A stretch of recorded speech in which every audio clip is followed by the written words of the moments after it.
So I'm gonna put this first one pretty low on the list because I feel like he wasn't underrated so much as a character. But while I don't think that he was underrated personally, I do think that he was underrated in what he was trying to achieve, which was to take his oldest brother's place as king. So I've seen a lot of people wearing the King in the North t-shirts out in public.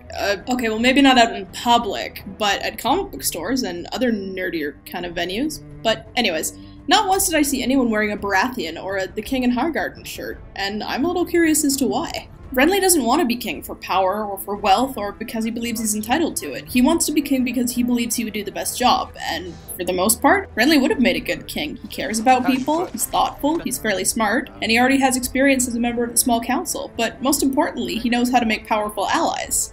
Brienne of Tarth, you may ask anything of me you desire. It is within my power, it is yours.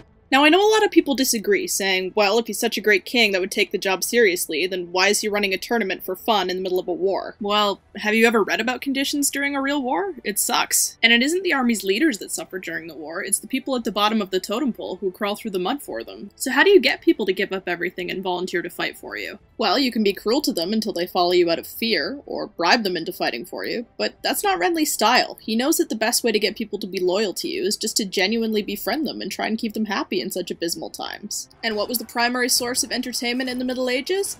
Bam! So whether Renly does so intentionally or not, it's simple things like this that actually result in him being a super genius at making friends. And in this world, guess what? A man without friends is a man without power. Okay, so maybe I'm stretching this a little. Maybe Renly did treat war like a game because he had never really been in one. But I still think he wasn't as naive as people gave him credit for. He had the sense to get out of King's Landing when shit started to hit the fan after Robert's death, even offering Ned Stark a chance to strike quickly at the Lannisters while they had the chance. He was even willing to make an alliance with Robb Stark, saying that he would allow him to go on calling himself the King in the North so long as he swore fealty to him. An offer I actually think Robb would have accepted.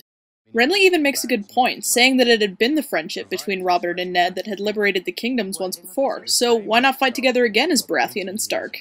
Also, I think I could watch an entire spin-off series of Renly trolling Stannis. He's the Lord's chosen, born amidst salt and smoke. Born amidst salt and smoke.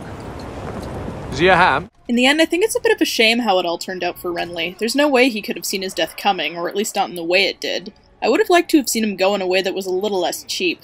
I know most people carried on cheering for Robb afterwards, but what would have happened if Renly had lived through that night? Would he have lived to be king, or would he have just met his fate in some other way? Maybe neither, or maybe both, but the fact that no one asked these questions about Renly before or after he was gone has earned him a place on my list. So, for deserving to be called more than just an also-ran in the War of the Five Kings, I give Renly Baratheon the number 10 spot.